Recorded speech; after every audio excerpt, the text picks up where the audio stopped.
Muy buenos días, queridos hermanos y familia que me escuchan. Quiero dar las gracias por la oportunidad que se me ha dado de compartir este mensaje en esta mañana. Es un mensaje muy particular porque apenas ayer fue Navidad y hoy, precisamente hoy, es el último sábado del año 2020. En verdad tenemos que estar agradecidos porque hasta este momento el Señor nos ha dado vida y también nos ha dado salud. Sin embargo, yo quiero que sepan, mis queridas familias y hermanos, que el año 2020 pasará a la historia con un antes de la pandemia y un después de la pandemia. ¿Y por qué digo así? Porque estos 2 años, desde el 2019, cuando dicen que comenzó la pandemia en el mes de diciembre, hasta precisamente el mes de diciembre del 2020, hemos vivido experiencias, muchas traumáticas y sobre todo que nunca vamos a olvidar. En el mundo han habido varias pandemias, pero las que más vienen a la memoria y que están registradas es la famosa pandemia llamada la gripe española o la pandemia española que se llamó.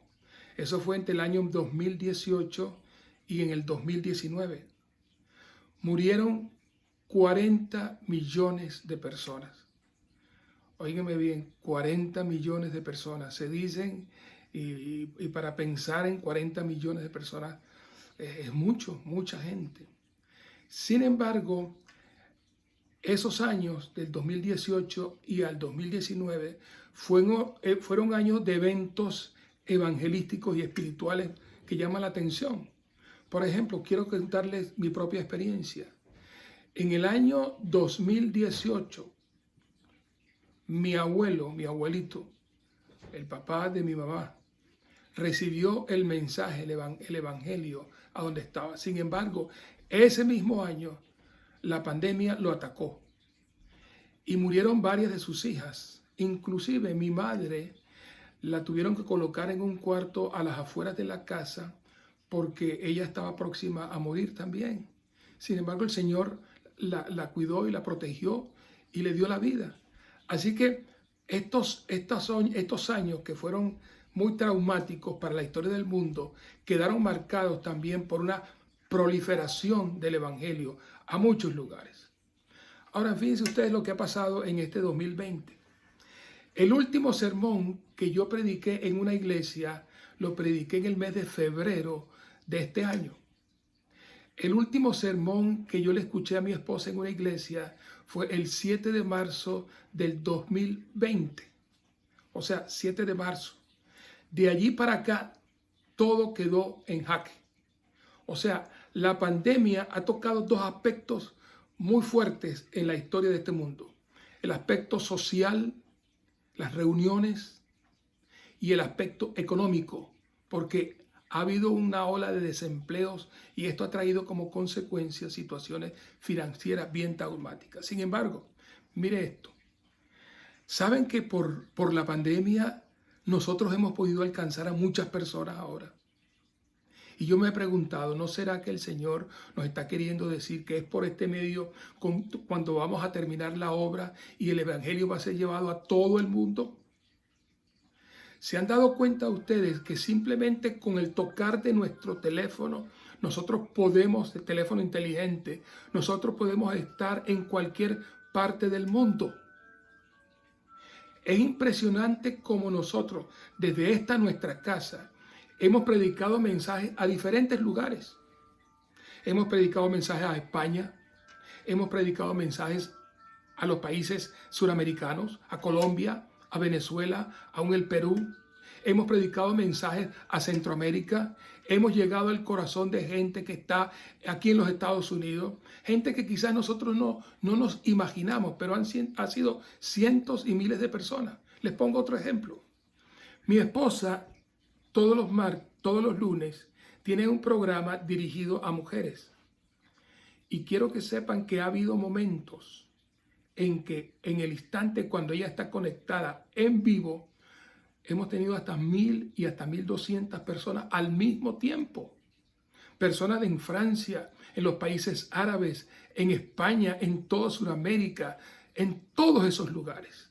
O sea que en lo que tiene que ver con la predicación del Evangelio, nosotros que habíamos satanizado las redes sociales, estas se han convertido en un medio para la propagación del Evangelio y sobre todo para que podamos llegar en el momento oportuno que más lo necesitan. Ahora, yo quiero que sepan que esto también nos ha traído serias dificultades. En primer lugar, hemos perdido el acto de comunión, la koinonía. O sea, ya nosotros hemos dejado de reunirnos.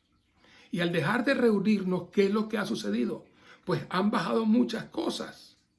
Yo quiero que sepan que el índice de apostasía va a subir. Hay muchas personas que no van a regresar a la iglesia. Yo espero que los que me están escuchando en esta oportunidad no sean del grupo que quieren dejar de ir a la iglesia. Y especialmente en este momento. En este momento que nosotros tenemos que estar más cerca de nuestro Señor Jesucristo. Otra cosa, los diezmos han bajado, las ofrendas han bajado, el amor ha bajado entre nosotros.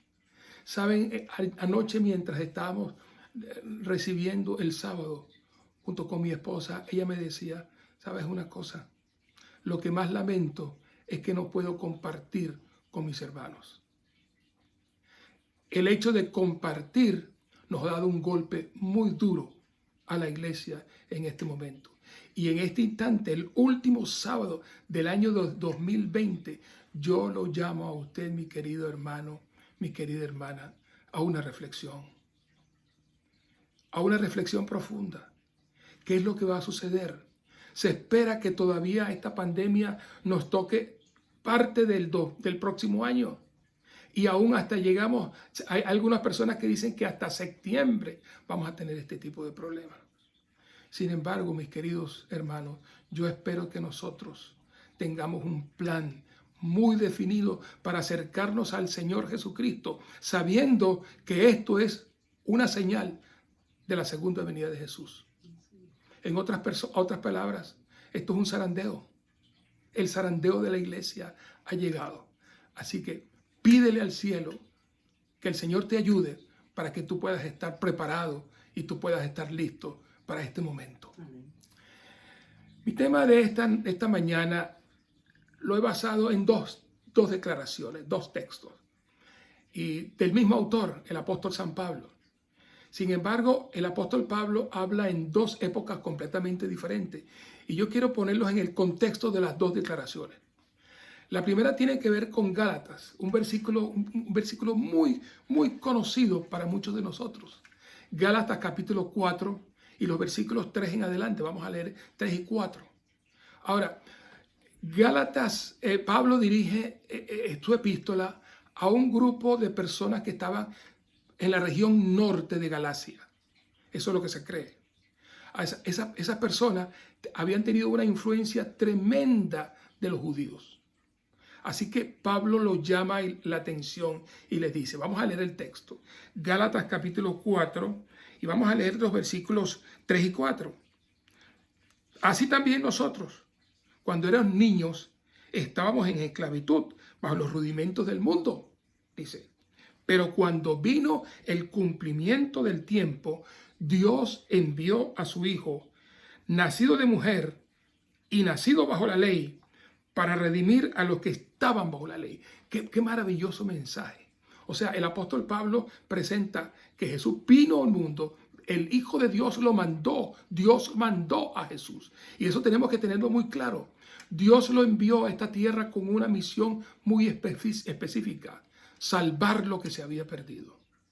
Vino de una mujer. No de una relación de un hombre con una mujer. No, fue concebido por el Espíritu Santo. Grande es el misterio de la encarnación.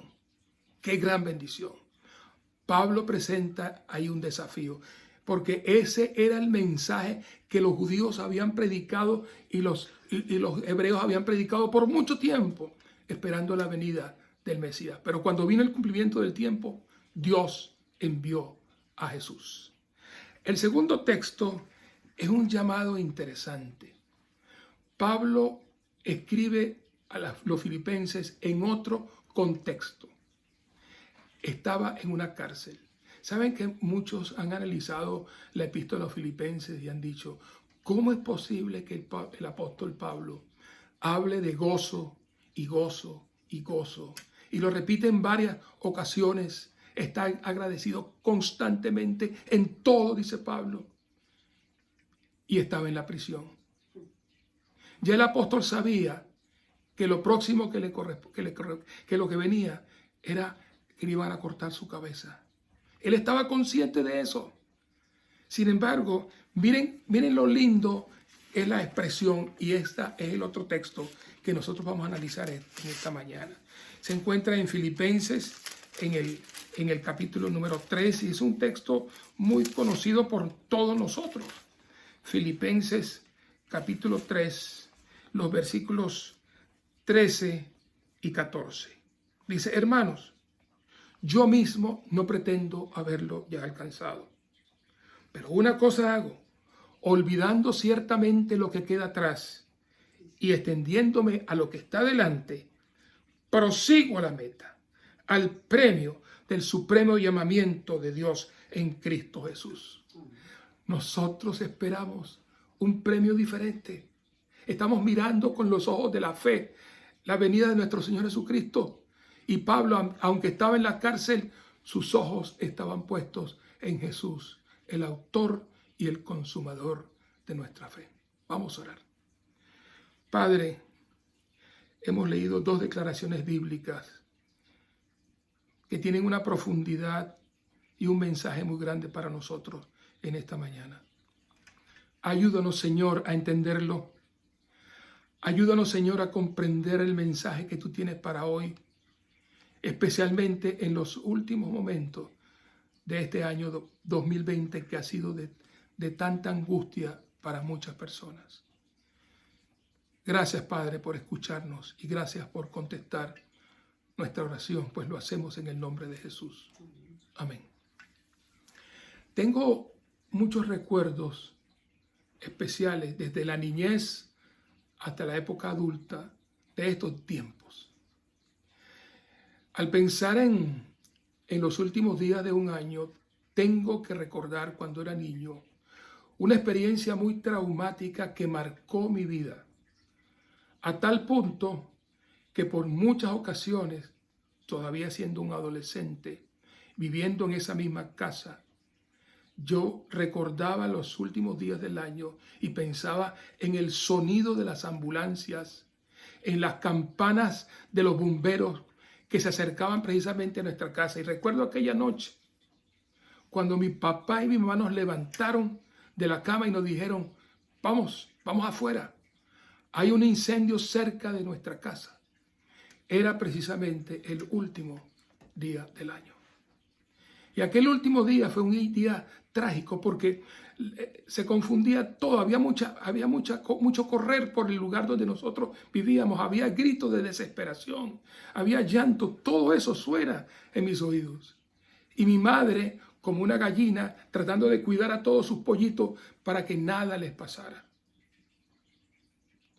Cuando terminaron el incendio y los bomberos apagaron el fuego que estaba en una casa que apenas quedaba unas 3 casas de la de nosotros, escuchamos las noticias.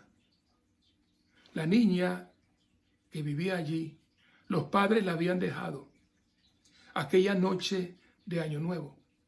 La dejaron allí y al disparar de los cohetes y de todos aquellos fuegos artificiales, uno de ellos entró por la ventana y encendió una de las cortinas y aquella niña murió aquella noche. Recuerdo que ya al amanecer del día, mi padre nos reunió y todavía teníamos los juguetes encima de la mesa y en diferentes lugares y tratamos de comenzar a jugar. Sin embargo, mi papá era un hombre muy reflexivo y nos llamó a la reflexión y nos dijo, hijos, la vida no es nada. La vida se puede ir en cualquier momento. Lo importante es que nosotros estemos preparados para ese momento. Y entonces vino la experiencia de Juan 3:16, porque de tal manera amó Dios al mundo que dio su vida por nosotros. Eso fue en mi tiempo cuando era un niño. Cuando fui un maestro, un profesor, no voy a olvidar jamás esos días de un último día de año. Cuando unos jóvenes que estaban bajo mi cargo, yo era el encargado, el pastor de la congregación, salieron del lugar y fueron hasta el pueblo vecino. Y cuando estaban regresando al colegio, precisamente en los días antes del año nuevo, el carro, el muchacho perdió el control del carro y este se fue por un barranco. Allí murió el chofer. Nunca voy a olvidar a aquel muchacho con una sonrisa dulce. Sin embargo, cuando trajeron el cuerpo a la iglesia esa noche, no voy a olvidar tampoco el mensaje que predicó el pastor Miguel Ángel López. Y él lo llamó a una reflexión. Es bueno ir a la casa del luto que a la casa de la fiesta, porque en la casa del luto se enmendará el corazón. Hubo mucha tristeza, hubo mucho dolor, mucha angustia, sin embargo, pasaron. Pero quiero que sepan, hay un momento muy alegre en la historia de nuestra vida, en mi vida.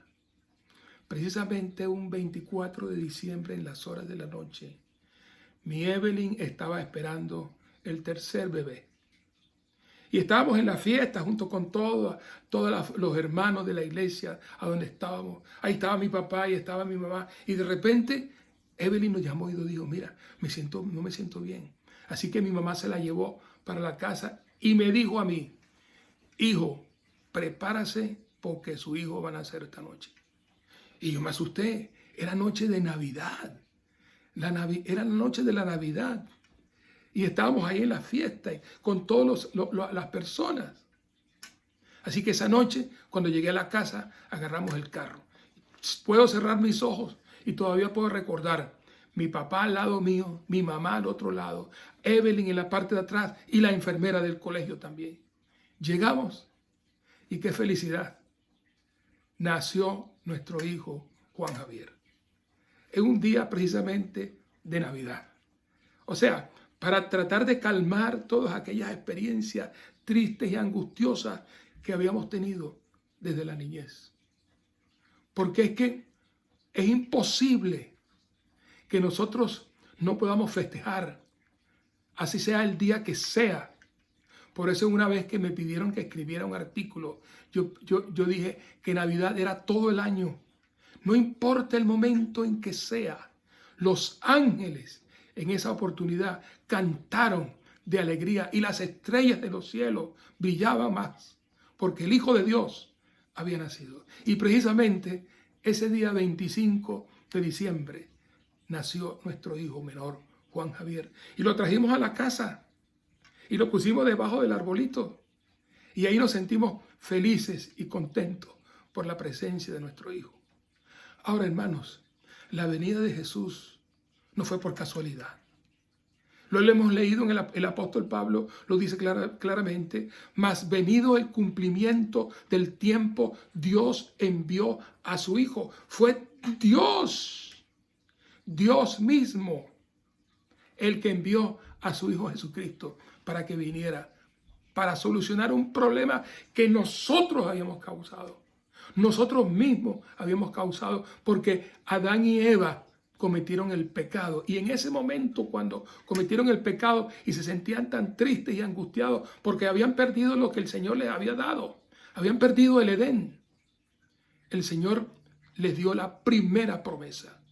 Y es una declaración que todos nosotros conocemos y que en muchas ocasiones hemos estudiado. Dice, y enemistad pondré entre ti y la mujer y entre tu simiente y la simiente es suya y esta te herirá en la cabeza y tú le herirás en el cañar. Génesis 3:15 está en nuestros corazones y en nuestras mentes. Eva, cuando nacieron sus primos, sus niños, ellos albergaban el deseo de que ese fuera el Mesías. Por eso el nombre de Abel. tenía que ver con esa esperanza.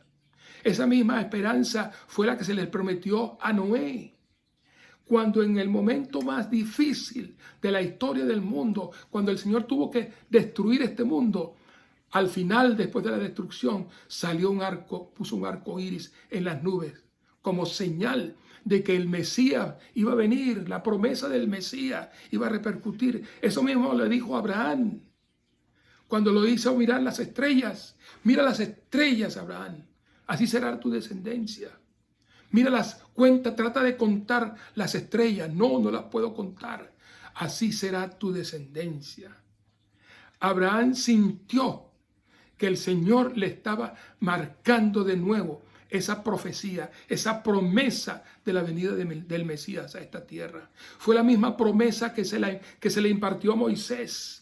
Moisés sabía que un libertador iba a venir. Estaba consciente de eso. Estaba viendo a su pueblo masacrado, humillado en Egipto, y el libertador vino como consecuencia de lo que vendría después, ese libertador. Profecías había en cantidad. El Antiguo Testamento está lleno de miles de profecías concernientes a la venida de Jesús. Todas estaban empeñadas en marcar al pueblo, en declararle al pueblo, en hablarle al pueblo que esperara al Mesías. Saben que las madres judías le colocaban nombres alusivos al Mesías a sus hijos. Querían albergar en su seno al que iba a ser el Mesías. Mas venido el cumplimiento del tiempo, Dios envió a su Hijo. Aquella noche de Navidad, aquella noche cuando Jesús nació, cuando los ángeles cantaron, cuando la estrella en el oriente se marcó, cuando los pastores vinieron para visitar, cuando los reyes se encaminaron para ir a donde estaba Jesús. Ese fue el momento más importante de la historia de este mundo. ¿Y saben por qué? Porque me dio la garantía de que Jesús había venido con el único objetivo de salvar a Iván Omaña, o a ti que tú me estás escuchando, me estás viendo, que éramos unos pecadores que no teníamos esperanza. Sin embargo, esta experiencia es triste y nos llama a la reflexión, porque el evangelista Juan, en el capítulo 1 y el versículo 14, dice: a lo suyo vino, y los suyos no le conocieron. Los suyos no quisieron verlos, ni se dieron cuenta de que Jesús era Jesús. Ahora, ¿saben una cosa? ¿Cómo es posible? Y a veces nosotros no logramos entender todas estas cosas. ¿Cómo es posible que el Hijo de Dios haya sido esperado por tanto tiempo, y el pueblo que esperaba el regreso de Jesucristo y que ansiaba ese momento, cuando vino el momento, no lo reconoció? Les voy a poner algunos ejemplos. Casi todos los niños, además, todos los niños varones debían ir al templo. Todos.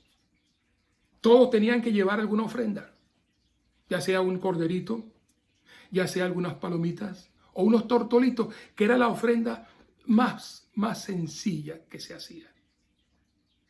Era la ofrenda más sencilla. Sin embargo, los padres vinieron, trajeron al niño, lo colocaron en manos del sacerdote, le dijeron en qué nombre tenía que ponerse. Escuchen, el nombre Jesús no era un nombre igual que todo el mundo lo colocaban. Había Josías o Josué u otros, pero el nombre Jesús, ¿saben por qué no era nombre normal? Porque ese nombre lo había colocado Dios. Jesús le había dicho: y llamará su nombre Jesús, porque él salvará a su pueblo de sus pecados. Así que tomaron el niño, me imagino que agarraron las dos tortolitas y le hicieron lo que tenían que hacer. Cortaron, sacaron la sangre, rociaron la sangre, levantaron el niño en sus brazos, ante el altar. Lo bendijeron y fueron al libro de inscripción de los primogénitos. Era un libro especial. Y colocaron el nombre Jesús. Jesús. Yo quiero leerles una declaración de Elena de White que dice así: el sacerdote cumplió la ceremonia oficial, tomó al niño en sus brazos y le sostuvo delante del altar. Después de devolverlo a su madre, inscribió el nombre Jesús en el rollo de los primogénitos. No sospechó al tener al niñito en sus brazos, oiga bien, que se trataba de la majestad del cielo, el Rey de Gloria. ¡Qué privilegio tan grande tuvo ese sacerdote!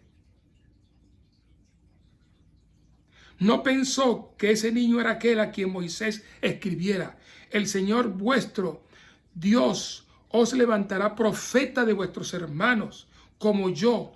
A él oiréis en todas las cosas que os hablaré. No pensó que ese niño era aquel cuya gloria Moisés había pedido ver. Pero el que estaba en los brazos del sacerdote era mayor que Moisés. Y cuando dicho sacerdote registró el nombre del niño, registró el nombre del que era el fundamento de toda la ceremonia judaica, todo lo que se hacía en el templo. Tenía el objetivo de llevar a la gente a que mirara a Jesús. Pero el que registró el nombre Jesús, este nombre había de ser su sentencia de muerte, pues el sistema de sacrificio y ofrenda envejecía. El tipo había llegado casi a su prototipo y la sombra a su sustancia. En otras palabras, la cantidad de sacrificios que se estaban haciendo, eso todo iba a acabarse en el momento que Jesucristo pisara ese templo. Ahora, yo quiero llamar la atención a otras cosas. Por ejemplo, su declaración de misión. Lucas 19:10, no voy a buscarlo el texto, pero ustedes saben, Jesucristo presentó esta declaración en el contexto de una entrevista muy linda, la entrevista con Zaqueo. Solamente Lucas registra esa declaración, esa historia. Lucas Zaqueo era un recolector de impuestos. Y ahí estaba Zaqueo. Había escuchado acerca de Jesús. Había escuchado acerca de su bondad, de cómo él no discriminaba absolutamente a nadie. Y cuando se le acercó a Jesús, Jesús le dijo: mira, bájate que yo voy a comer contigo en tu casa.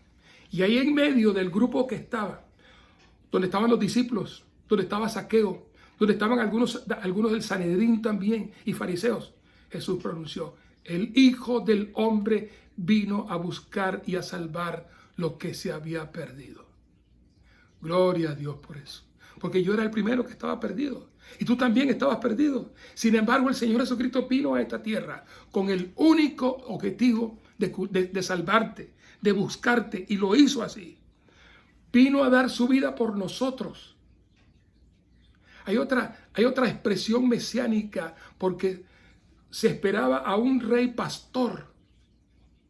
Los pastores en el tiempo de Jesús no eran personas muy agradables, ni que la gente quería mucho. Eran personas mal habladas, regios, fuertes de carácter y todas aquellas cosas. Sin embargo, Jesucristo viene y dice: yo soy el buen pastor, y el buen pastor su vida da por las ovejas. Qué lindo es saber de que Jesucristo murió en la cruz por ti y por mí. Es bueno que nosotros lo recordemos constantemente. Es bueno que nos sintamos pecadores, que nos sintamos como aquellas ovejas que están perdidas y que no hay esperanza para nosotros. Sin embargo, ahí tenemos un Jesús que está dispuesto a dar su vida por nosotros, a ser el buen pastor que busca la oveja que está perdida. Y mi querido hermano y hermana o líder que me escuchas, si tú sabes de alguna oveja que en este momento tú sabes que está perdida, búscala, llámala, ora con ella. Hay mucha gente en este instante con mucho dolor y con mucha desesperación. Hay mucha depresión en este mundo debido a la cantidad de situaciones que hemos vivido. Y esos hermanos esas personas que tú conoces y que estás quizás al alcance tuyo de una llamada telefónica. A esos son los que tienes que buscar. Vino a dar su vida por todos. Somos la clave, y Jesucristo lo dijo. La clave para que nosotros podamos permanecer en Él es saber que Él es la vid y nosotros somos los pámpanos. El hecho de la permanencia tiene que ser en base a una relación. Mientras más nos relacionamos con Jesús, nuestra vida devocional va aumentando, nuestra vida de oración va aumentando, más cerca nos encontramos del Señor. En estos días he estado leyendo un libro que me ha llamado poderosamente la atención. Le animo para que los lean. Es el libro La oración de Elena de White. Qué maravillosas declaraciones. Hacía tiempo que yo lo había leído, pero ahora cobraron una vida completamente diferente. ¿Saben? Tú y yo necesitamos ser más personas de oración. Tú y yo tenemos necesidad más de encontrarnos con Jesús. ¿Sabes que Jesucristo pasaba noches enteras en oración? Y no en oración habladas, eran oraciones silenciosas. Durante el día, mientras iba y mientras regresaba a diferentes lugares, Jesús permanecía en oración. La clave del éxito de la vida cristiana está en, recuerda, yo soy la vid, vosotros los pámpanos. El que permanece en mí, este lleva muchos frutos. Y la mejor forma de permanecer es a través del estudio de la palabra, a través de la oración. ¿Por qué? Porque de tal manera amó Dios al mundo. La vida de sufrimiento, todas aquellas cosas marcaban que Jesucristo era el Mesías. Ahora voy a llamarles a otra declaración. Para mí es un golpe certero a lo que estamos esperando a Jesús. Mire lo que dice. Así sucede todavía. ¿Qué sucede? Todas las cosas que estamos viendo, todas las manifestaciones que estamos observando, todas las señales que se están cumpliendo, nos demuestran una sola cosa. Jesús. Dice, así sucede todavía. Pasan inadvertidos para los dirigentes religiosos y para los que adoran en la casa de Dios acontecimientos en los cuales se concentra toda la atención del cielo. Los ángeles están pendientes de todo lo que está pasando. Están pendientes de ti y de mí. Saben lo que está sucediendo. Ahora, dice, los hombres reconocen a Cristo en la historia. Sí. Es muy fácil decir Jesús, es muy fácil hablar de Jesús, es muy fácil para que un alto dirigente del mundo se levante y hable acerca de Jesús y hasta cite a Jesús. Lo importante es no solamente eso, sino vivir lo que dice Jesús.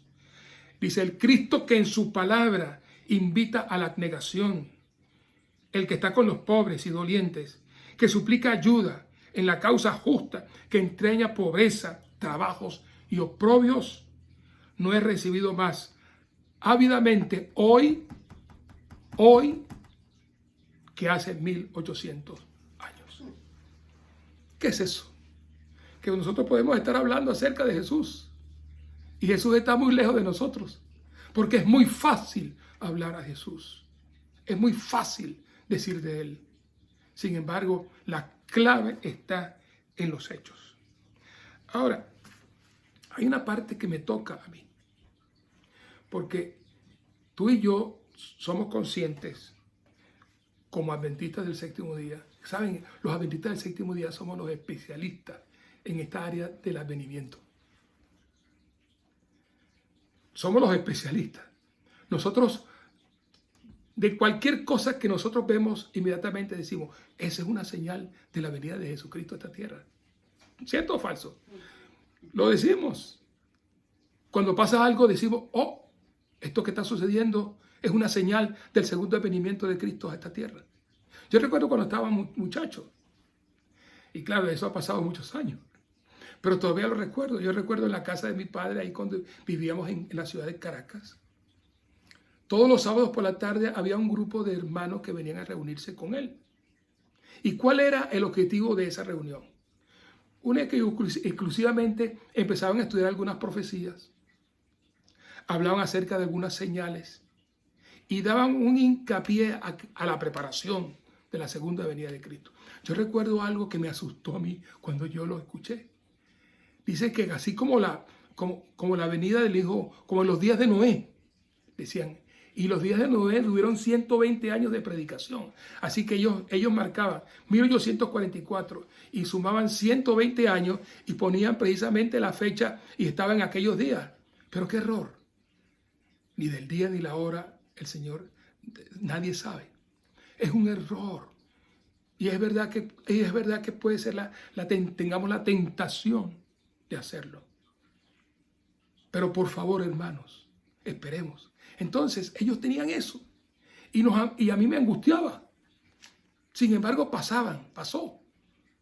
Cuando fui más adulto y especialmente cuando trabajaba como presidente del campo donde estuve, eso se marcaba mucho. Y la gente hablaba mucho sobre este asunto. Yo recuerdo todavía como hoy un día que tuve una charla con un pasajero que venía, una persona que venía al lado mío en un avión. ¿Sabe que montarse en un avión siempre para mí ha sido una cuestión de angustia? Porque, como dicen por ahí arriba no hay a dónde agarrarse. Cuando eso se cae. Y yo decía para mis adentro, bueno, tenemos que estar en paz con el Señor. Y recuerdo que un día yo estaba en el asiento de la esquina del pasillo y había una persona que estaba en el asiento de la ventana. Así que yo estaba leyendo la Biblia, él también estaba allí como leyendo y él me miraba la Biblia y yo también lo miraba a él. Así que le pregunté que quién era. Y él me dijo que él se congregaba con los bautistas. Y a mí se me ocurrió decir, los adventistas y los bautistas tenemos algo en común. Creemos en la segunda venida de nuestro Señor Jesucristo a esta tierra. Y cuando yo dije eso, el joven me miró por la ventana y dijo, mire, ¿sabe una cosa? Yo creo en lo que veo. Y me cortó. Yo no creo en eso. Así que hubo un silencio. No hablamos más. ¿Sabe que hay mucha gente así? Sin embargo, nuestro Señor Jesucristo nos hace un llamado específico para los que estamos esperando el segundo advenimiento de Jesús a esta tierra. Y yo quiero llamar la atención a una profecía que nosotros le hemos declarado la profecía olvidada. O sea, la profecía que no estudiamos. Estudiamos otra profecía, pero esta no. Está en el libro de Lucas, capítulo 21, versículos 34 y 35 y 36. Vamos a leerlo. Dice así. Mirad también por vosotros mismos, que vuestros corazones no se carguen de glotonería y de embriaguez y de las afanes de esta vida, y venga de repente sobre vosotros aquel día. Vamos a parar allí. Aquí hay una cosa interesante. En el Evangelio según San Lucas es el único lugar donde se encuentra esta declaración. Esta declaración tiene un contenido teológico y un llamado a la reflexión muy grande. Hay tres palabras que están bien claras. La palabra glotonería, la palabra embriaguez y la palabra afanes de la vida. Glotonería está asociada con abundancia, con despilfarro. Tener muchas cosas, pero no saber administrarlas. O sentarnos encima de una mesa donde hay mucha comida y empezar a comer y comer y comer y comer y no parar de comer hasta tal punto que se nos nubla el entendimiento. Pienso que si en este momento, oigan bien lo que voy a decir, hermano, porque me preocupa esto. Si en este momento nos fuéramos al cielo, nos parecería el cielo la cosa más aburrida. No podríamos soportar el cielo. ¿Cómo es eso de que en el cielo no vamos a tener un carro? ¿Cómo es eso que en el cielo no vamos a tener cosas? ¿Cómo es en el cielo que no vamos a poder comprar? ¿Será que en el cielo no habrá una casa? Sí, habrá una casa. ¿Será que no habrá celular? ¿Saben? Hay muchas cosas que nos están amarrando a esta tierra. Vivimos en una sociedad de consumo y el Señor Jesucristo nos advierte, mira, escúchame, mirad por vosotros mismos que vuestros corazones no se carguen de glotonería. ¿Sabe qué fue lo que mató a Sodoma? ¿Sabe lo que mató a Sodoma? La abundancia, la ociosidad. Porque la persona que está ociosa, su mente está llena del diablo. Y mis queridos hermanos, yo quiero que tú entiendas que nada de lo que hay en esta tierra, oye bien lo que estoy diciendo, nada de lo que hay en esta tierra, Iván Omaña se lo va a llevar al cielo.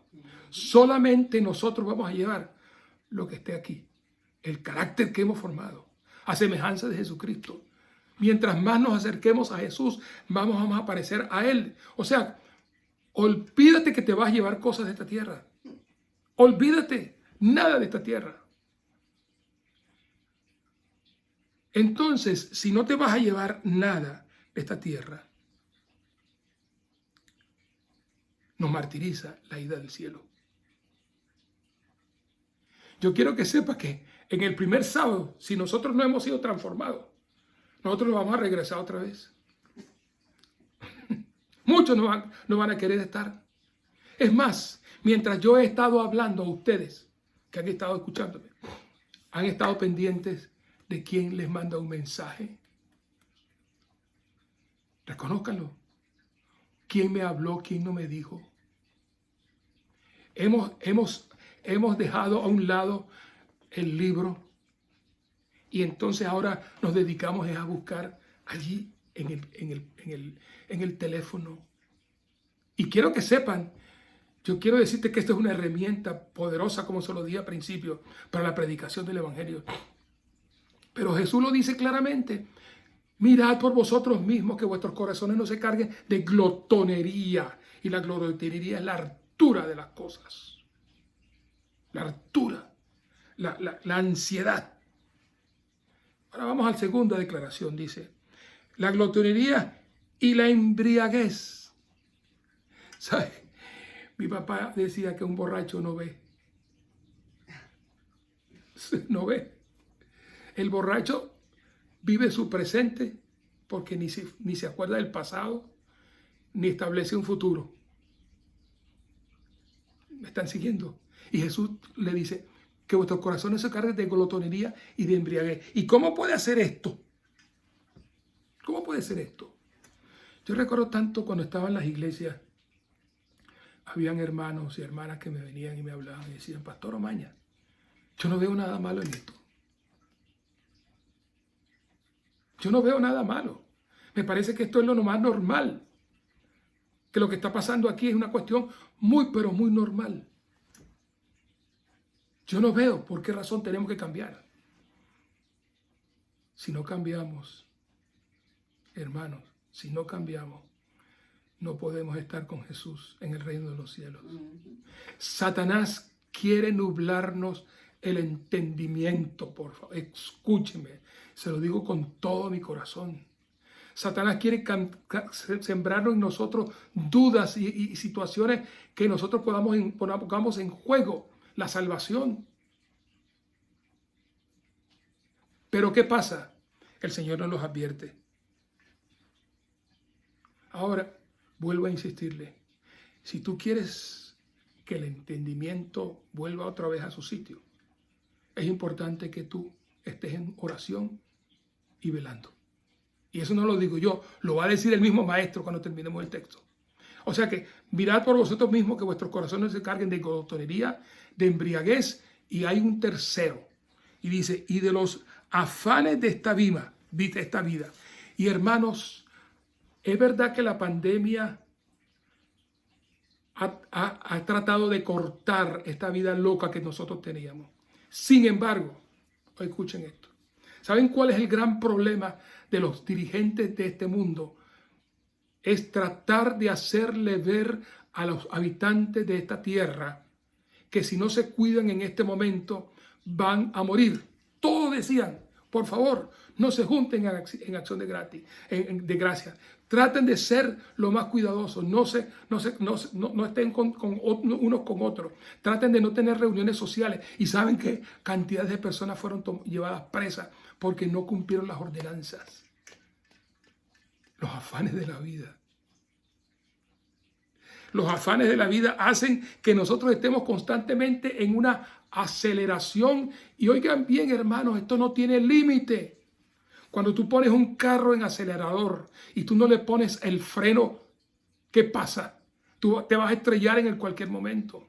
Eso fue lo mismo que le dijo Jesús a Marta. Y le dijo, Marta, Marta, afanada estás con muchas cosas. Y hay una sola cosa. El afán y la ansiedad hace que tú no quieras estar en relación con Dios. Cuando se habla de ansiedad, normalmente se suele pensar que se trata de un comportamiento acelerado, ¿no es cierto? Que tú estás acelerado. Sin embargo, hay muchas personas que aunque estén tranquilas, están afanadas. Y si no, mírate tú mismo. Si tú en el momento que estás tranquilo, de repente te vienen pensamientos. ¿Y qué va a pasar con mis hijos? ¿Y qué va a pasar con mi casa? ¿Saben todas las personas que en este mes de enero van a tener que salir de sus casas porque no tienen para pagar el alquiler y están con el agua al cuello? Y es verdad, ese es un afán. Es un afán porque su primera prioridad está en cuidar de su familia para que tengan un sitio apropiado. Sin embargo, ¿para qué te preocupas? Jesús lo dijo, mirad los lirios del campo. No trabajan, no hilan, y se vistieron más lindos que hasta el rey Salomón. Qué gran seguridad la que nosotros podemos encontrar. Pero fíjense, miren lo que pasa. Porque como un lazo vendrá sobre todos los que habitan la faz de la tierra. ¿Saben lo que es un lazo? Y aquí el lazo se refiere a un lazo que le tiran a los animales, en el ganado, que lo enlazan y los traen. Cuando venga ese momento, ¿qué va a pasar? No nos vamos a dar ni cuenta. Va a caer como un lazo. ¿Por qué? Porque la venida del Señor Jesucristo va a ser así. Va a ser de esa forma. En un abrir y cerrar de ojos. Se tocará la trompeta. Los muertos resucitan. Los hijos de Dios van. O sea, todo será muy rápido. Por eso Elena de White dice que los últimos eventos van a ser muy rápidos. Sin embargo, el Señor nos advierte y nos dice, tengan cuidado con la glotonería, con la embriaguez, con los afanes de la vida, porque Jesús va a venir y como un lazo, todo se va a terminar. Y entonces Jesús no nos puede dejar así, mire. Él no nos deja así. Dice al final, velad pues, orando en todo tiempo, que seáis tenidos por dignos de escapar de todas estas cosas que vendrán y de estar en pie delante del Hijo del Hombre. ¿Qué es lo que dice? Velad y qué? Velad y orad. ¿Cómo se vela? ¿Se vela con los ojos cerrados? No. Tenemos que estar muy despiertos. Eso quiere decir que nosotros debemos estar constantemente en oración, pidiéndole al Señor que Él nos ayude, que nos dé fuerza, que nos dé la capacidad para luchar, para salir adelante, para vencer. Eso es lo que el Señor quiere. El Señor quiere a nosotros que seamos vencedores, porque el ángel que salió del cielo salió venciendo y va a vencer. Aquí no hay vuelta de hoja. El Señor no admite el fracaso. No vamos a fracasar. Ténganlo bien, hermanos, no vamos a fracasar. El Señor ha prometido que esta iglesia salió triunfando y va a triunfar, porque así el Señor lo quiere. Y lo único que nos dice es, velad y orad en todo tiempo, para que hayáis tenido por dignos de escapar de todas estas cosas que vendrán y de estar en pie delante del Hijo del Hombre. Este que está aquí y mi esposa que está sentadita al lado mío, también quiere ir y estar en pie delante del Hijo del Hombre. Todos los días por la mañana, mi oración es, Señor, yo no sé si será este el día, el último, pero guarda mi depósito para tu día. Guárdalo, porque tú lo quieres y tú quieres lo mejor para mí. Ahora, yo creo que ha llegado el momento de Filipenses 3. Y ustedes dirán, ¿y por qué? Se los voy a explicar. Ha llegado el momento de Filipenses 3. Porque Filipenses, el apóstol Pablo ya sabe que le queda poco tiempo. Él sabe que le queda poco tiempo y en su transitar por esta tierra, él sabe también que le van a cortar la cabeza. Lo único que tenemos seguro en esta tierra es la muerte o la salvación. Oigan bien, hermano. Porque los que viven saben que han de morir. Pero yo he venido aquí para que tú tengas vida. Eso lo dice Jesús. Y la tengas en abundancia. Entonces, en Filipenses capítulo 3, el apóstol Pablo como que se quita la ropa y dice, hermanos, yo mismo no pretendo haberlo ya alcanzado. Es petulancia, es arrogancia. Decir, yo soy mejor que tú. No.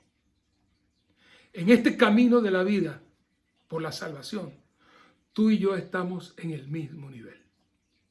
Yo por el hecho de ser un pastor jubilado, no soy mayor que tú que estás allí. No, yo estoy a la par. Y Pablo se baja y dice, hermanos, yo mismo no pretendo haberlo ya alcanzado.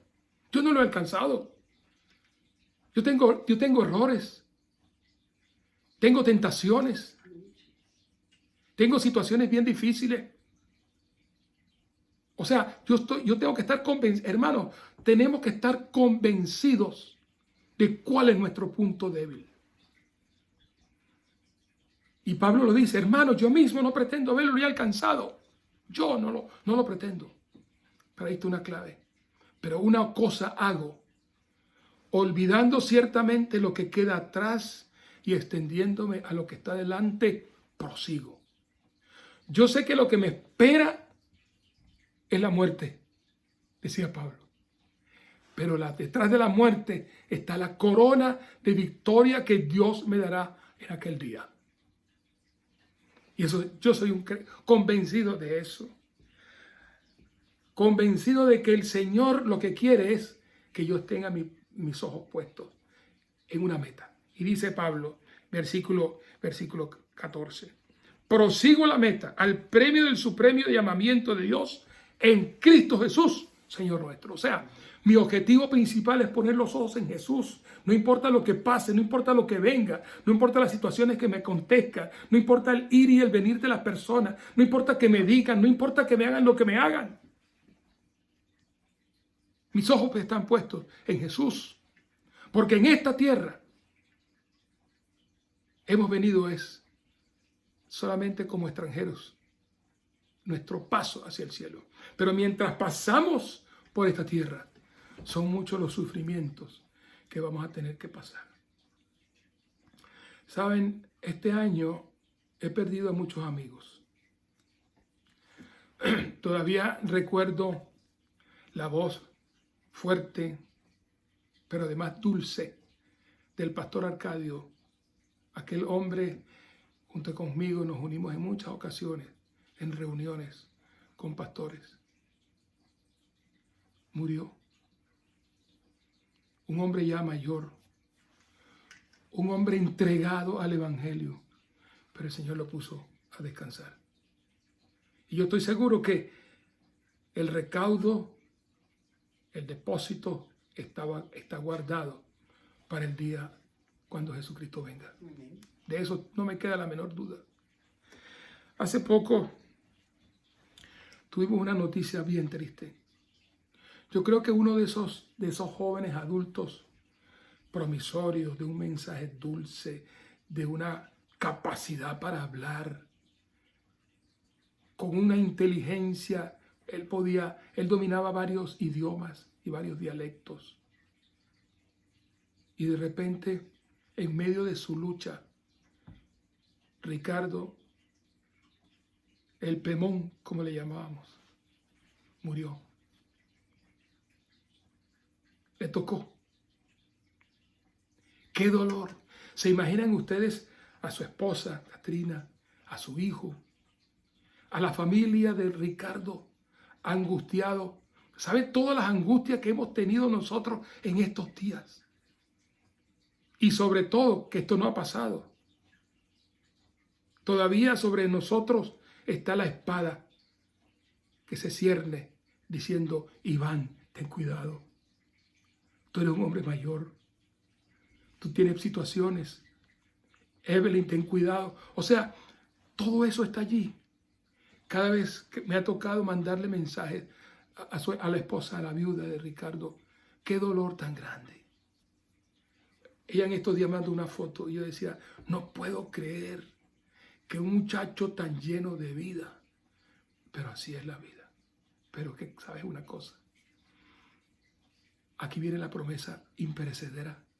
Porque el Señor Jesús, a los que lloran, a los que estamos pasando por angustias y dificultades, dice que Él va a secar las lágrimas de todos los ojos. Y entonces viene la culminación de la declaración más grande de la Escritura, la gran promesa imperecedera de Apocalipsis capítulo 21. Dice, y oí una gran voz del cielo que decía: Él morará con ellos, y ellos serán su pueblo, y Dios mismo estará con ellos como su Dios. Enjugará Dios toda lágrima de los ojos de ellos. O sea, las lágrimas van a pasar. Las lágrimas siempre han sido motivo de dolor, de que hay un dolor, de que hay una angustia. Dice, sin embargo, ya no habrá más muerte, ni habrá más llanto, ni habrá más clamor, ni dolor, porque las primeras cosas ya pasaron. Hasta hace unos días yo estaba sufriendo unos dolores muy fuertes en mi cintura. Y yo le decía al Señor en mi oración: Señor, gracias, porque tú prometiste que ibas a llevar mis dolores. Los llevaste en la cruz. Sin embargo, los dolores van a acabar. No va a haber más dolor. No va a haber más angustia. No va a haber tribulación. Y entonces podremos disfrutar de nuestros amados por toda la eternidad. Ese es el futuro al cual Pablo se proyectaba. Ese es el futuro que nosotros debemos proyectarnos. Cada día que pase, nos acercamos más a ese momento. Yo quiero terminar con dos declaraciones. Dice Elena de White: vivimos en el periodo más solemne de la historia de este mundo. Oigan bien, hermanos, esta declaración Elena de White la escribió en el año de 1906. La suerte de las innumerables multitudes que pueblan la tierra está por decidirse. Tanto nuestra dicha futura como la salvación de otras almas depende de nuestra conducta actual. Necesitamos ser guiados por el Espíritu de verdad. Todo discípulo de Cristo debe preguntarse seriamente: Señor, ¿qué tú quieres que yo haga? Necesitamos humillarnos ante el Señor, ayunar, orar y meditar mucho en su palabra. Fíjense lo que dice aquí. Humillarse es doblar nuestra cabeza en señal de reverencia de que nosotros estamos aceptando que tú y yo somos unos pecadores, que necesitamos de la salvación. Dice: no durmáis, centinelas de Dios, dice Elena, que el enemigo está emboscado. Él es un enemigo vencido. Lo venció el Señor Jesús en la cruz. No tengamos miedo. Listo para lanzarse sobre nosotros y haceros su presa en cualquier momento que caigamos en descuido y somnolencia. Sin embargo, dice, recuerda, Jesucristo es tu Salvador. Él es mi Salvador. No hay otro. Yo quiero que en esta mañana, al cerrar el mensaje, hacer un llamado a los padres que cuiden de sus hijos. ¿Qué están haciendo mis hijos en este momento? ¿Qué cosas está pasando con ellos? Acuérdense, la salvación está en juego. Es tiempo que los esposos se unan en oración, en el estudio de la Biblia, en el recogimiento personal. Que piensen que nosotros, que nada de esta tierra nos vamos a llevar. Yo quiero hacer un llamado a los líderes. a darnos cuenta del tiempo en que estamos viviendo. En la historia de este mundo debemos estar claros del tiempo en que vivimos. Un llamado a un encuentro personal con Jesús que me transforme, que haga que Jesús sea el centro en verdad de mi vida, no simplemente por decirlo. Ser conscientes que el tiempo se acaba y que tú y yo estamos precisamente en ese momento. Yo quiero que en este instante, ahí donde tú estás, tú puedas doblar tu cabeza y tú abras tu Biblia en la promesa que tú quieras, Mi promesa está en Apocalipsis 21, enjugará Dios toda lágrima de los ojos de ellos, y ya no habrá más muerte, ya no habrá más dolor ni clamor. Yo estoy consciente y seguro de eso, hermanos. Yo estoy consciente de que nosotros tenemos casa, tenemos cosas, pero lo más importante es que yo pueda buscar la forma de comenzar a trabajar en mi casa, en el reino de los cielos. Que el Señor nos ayude y que esta reflexión, que no ha sido no solamente mi reflexión, sino tu reflexión, nosotros podemos mantener vivo todos estos conceptos, todas estas ideas de ahora en adelante. Recuerda, hoy es el último día del año 2020. 2020 tendrá un antes y un después. Permite que ese antes quede atrás, pero el después sea el después lleno de esperanza, lleno de Jesús, pero un Jesús real. Que en cada habitación de tu casa tú sepas que Jesús está allí y que tú no te avergüenzas de Él.